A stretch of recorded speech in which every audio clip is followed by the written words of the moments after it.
बिस्मिल्लाहिर्रहमानिर्रहीम। अस्सलाम वालेकुम। मेरा नाम डॉक्टर समीना अरशद है और मैं Islamabad medical and surgical hospital और मैक्स हेल्थ हॉस्पिटल में एज गायनोकोलॉजिस्ट और इनफर्टिलिटी स्पेशलिस्ट प्रैक्टिस कर रही हूँ।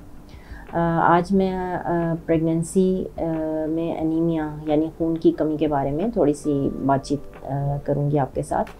एनीमिया एक्चुअली खून की कमी को कहते हैं लेमन टर्मिनोलॉजी में। बेसिकली ये होता है कि जो हमारे खून के जो ज़रात होते हैं, रेड ब्लड सेल्स, वो उनमें एक ख़ास किस्म की प्रोटीन होती है जिसे हीमोग्लोबिन कहते हैं, जिसका काम होता है कि डिफरेंट बॉडी के ऑर्गन्स में ऑक्सीजन को जो है वो सप्लाई करती है। ऑक्सीजन कैरिंग कैपेसिटी उसकी जो होती है, जब वो कम हो जाती है तो बॉडी के पार्ट्स को सही ऑक्सीजन नहीं मिल रही होती है और उसमें एनर्जी नहीं उनको मिल रही होती, तो जिसकी वजह से सारे सिम्टम्स जो होते हैं थकावट के और ये खून की कमी के, वो मैं आपको बाद में बताऊंगी, वो ज़ाहिर होने शुरू हो जाते हैं। तो बेसिकली इसमें आरबीसीज़ जो होते हैं उनकी कमी और हेमाटोक्रिट जो है WHO के अकॉर्डिंगली इनकी कमी की वजह से जो है ये एनीमिया होता है। एनीमिया जो है वो प्रेग्नेंट ख़वातीन में हमारे मुल्क में तकरीबन 30 से 50% ख़वातीन में खून की कमी पाई जाती है, जिसकी वजह जो है वो हमारा सोशल लाइफ जो सेटअप है, लाइफस्टाइल और जो हमारे यहाँ पॉवर्टी वगैरह है, वो सब उसमें आ जाते हैं। सबसे ज़्यादा जो खून की कमी की वजह कॉज़ है वो आयरन डेफिशिएंसी एनीमिया है, जो कि तकरीबन 90% एनीमिया की कॉजेज़ में से एक कॉज़ है। अच्छा, अब जो रिक्वायरमेंट्स होती हैं वो तीनों ट्राइमेस्टर्स यानी पहले 3 महीने, उसके बाद 3 और 3, हम उनको 3 ट्राइमेस्टर्स में डिवाइड करते हैं प्रेगनेंसी को। तो फर्स्ट ट्राइमेस्टर में जो रिक्वायरमेंट होती है वो तकरीबन 11 के करीब ज़रूर होना चाहिए, और सेकंड और थर्ड ट्राइमेस्टर में जो है इससे कम हो अगर, यानी कि तो फिर इसको हम एनीमिया लेबल करते हैं। सेकंड और थर्ड ट्राइमेस्टर में 10.5 और डिलीवरी के बाद जो है वो 10 से कम अगर हो तो इसको हम एनीमिया लेबल करते हैं। तो अब जो इसकी ग्रेडिंग होती है इसकी, वो हम इस तरह से कर सकते हैं कि तकरीबन अगर 11 से कम है तो हम 9 से 11, तो इसको हम माइल्ड ग्रेडिंग में लाते हैं, माइल्ड एनीमिया है। और अगर तकरीबन 7 से 8.9 तक है तो इसको मॉडरेट कहेंगे एनीमिया। और अगर 4 से 6.9 तक है तो इसको स्वेयर एनीमिया कहेंगे। और अगर लेस देन 4 g% है तो ये वेरी स्वेयर एनीमिया हो जाएगा। अब इसकी जो शेप्स होती हैं रेड ब्लड सेल्स की, उनका साइज़ जो होता है उस पर डिपेंड करता है। एनीमिया की हम 3 कैटेगरीज़ में इसको डिवाइड कर लेते हैं। माइक्रोसिटिक यानी कि उसका स्मॉल साइज़ है, मैक्रो जो बड़े साइज़ के हैं, और नॉर्मोसिटिक जिसमें होता है सेल्स बिल्कुल नॉर्मल होते हैं लेकिन स्टिल एनीमिया होता है। तो माइक्रोसिटिक एनीमिया की जो डिवीज़न है वो हम आयरन डेफिशिएंसी एनीमिया, थैलेसीमिया और सिकल सेल एनीमिया, इसमें हम इसको डिवाइड कर सकते हैं। इसके बाद मैक्रोसिटिक एनीमिया जो होते हैं उसमें मेगालोब्लास्टिक एनीमिया और नॉन मेगालोब्लास्टिक होता है। मेगालोब्लास्टिक में विटामिन B12 और फोलेट डेफिशिएंसी होती है।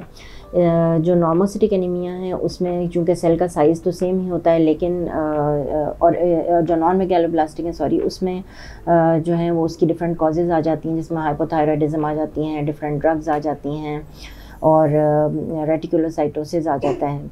और जो नॉर्मोसिटिक है जिसमें सेल्स का साइज़ तो नॉर्मल होता है लेकिन स्टिल एनीमिया होता है, तो उसकी डिफरेंट कॉजेज़ होती हैं, जैसे कोई हेमरेजेस हैं, ट्रॉमा है, कोई इंजरी की वजह से ब्लड लॉस हो गया है, या कोई बोन मैरो की कोई एलिमेंट है जिसको एप्लास्टिक एनीमिया भी कहते हैं। और इसी तरह डिफरेंट क्रॉनिक डिजीज़ होती हैं जैसे TB या क्रॉनिक किडनी डिजीज़ वगैरह, तो ये इसकी कॉजेज़ में आ जाती हैं।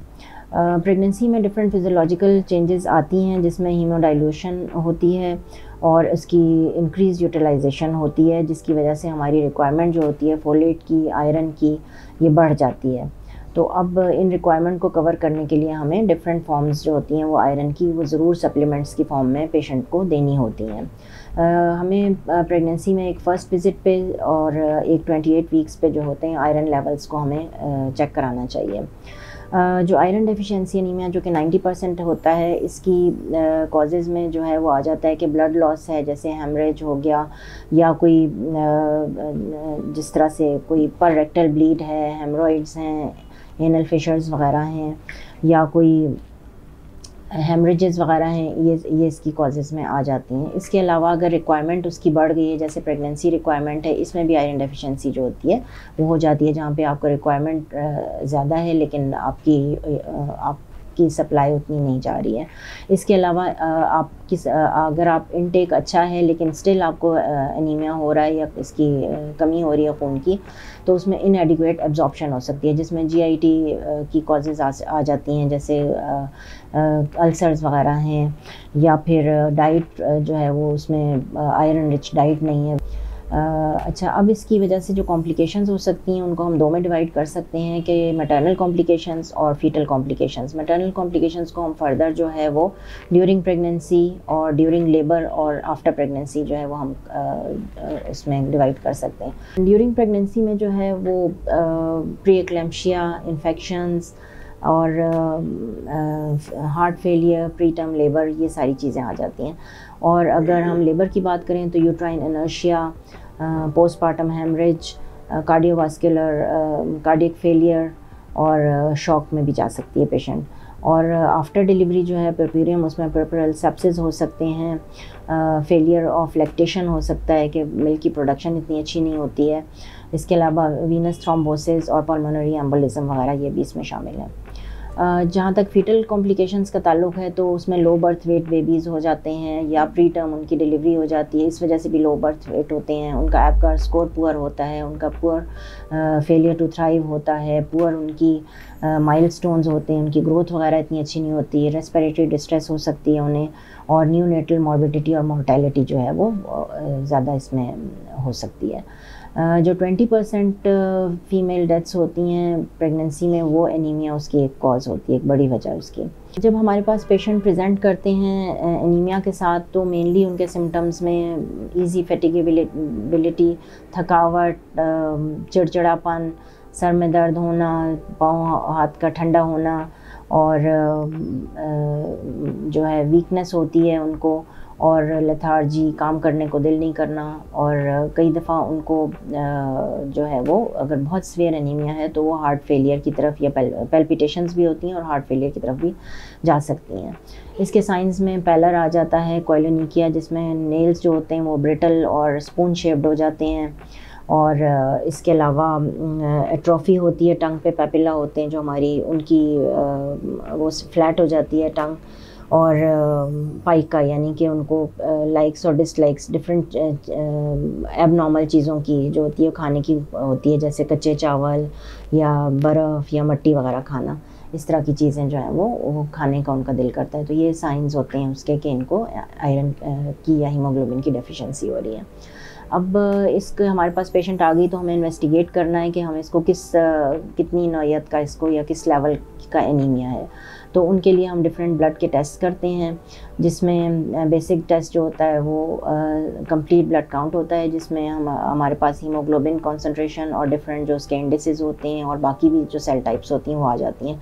पेरिफेरल ब्लड फिल्म जो है वो हम करवाते हैं, serum ferritin, serum transferrin, urine routine examination, stool for occult blood, hepatitis profile, ये सारे करवा सकते हैं। अगर किसी में हमें बहुत ज़्यादा हमें कोई कॉम्प्लिकेशंस नज़र आ रही हैं या इस तरह का है तो हम फिर बोन मैरो की जो टेस्ट्स हैं वो भी करवा सकते हैं, और कोलोनोस्कोपी वगैरह ये भी करवा सकते हैं।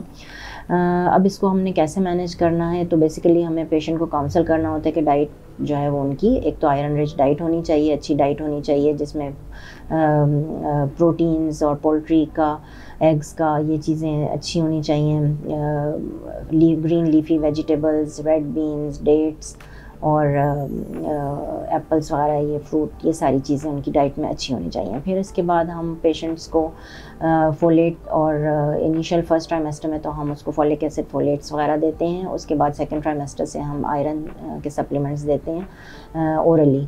तो आयरन के सप्लीमेंट्स डिफरेंट फॉर्म्स में आ रहे हैं पाकिस्तान, ह्यूमरेट, सक्सिनेट और पॉलीसैकेराइड्स और लाइपोसोमल फॉर्म में आ रहे हैं, जिसमें सैशे वगैरह भी होते हैं।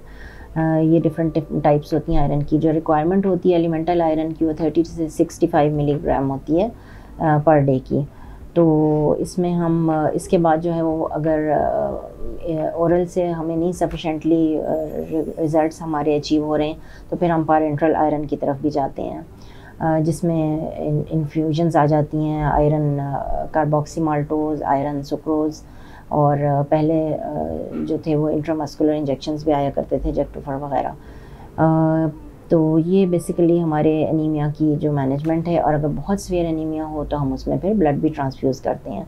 ये डिफरेंट ट्राइमेस्टर्स में और अकॉर्डिंग टू एनीमिया की सीवियरिटी हम इसको डिफरेंटली मैनेज करते हैं। हमारे पास यहाँ पे हेल्थ पॉइंट का जो है उनकी एक प्रोडक्ट है जेफॉल के नाम से, जिसमें कॉम्बिनेशन है एलिमेंटल आयरन का, विटामिन सी का, मेथिकोबाल का। तो ये एक अच्छा कॉम्बिनेशन है जिसमें जो है वो बहुत अच्छे रिज़ल्ट्स आते हैं, और ये हम बड़ा प्रिस्क्राइब कर रहे हैं, और इसके मैंने तो बहुत अच्छे रिज़ल्ट्स देखे हैं। इसके रूटीन में हम ये प्रिस्क्राइब कर रहे हैं पेशेंट्स को। एक और चीज़ ये बताना चाह रही थी कि आयरन को लेने के लिए आपको ज़रूरी चीज़ ये है कि आप इसको कैल्शियम सप्लीमेंट्स के साथ और दूध या चाय वगैरह के साथ ना लें, क्योंकि इसकी एब्जॉर्प्शन जो है वो भी प्रॉपर्ली नहीं होती। और विटामिन सी या फ्रूट जूसेस वगैरह के साथ इसको आप लें तो इसकी एब्जॉर्प्शन अच्छी होती है। तो जेफॉल में ये सारी रिक्वायरमेंट्स हमें फुलफ़िल होती नज़र आ रही हैं। इसमें विटामिन सी भी है जो कि इसकी एब्जॉर्प्शन में हेल्प करता है। Thank you.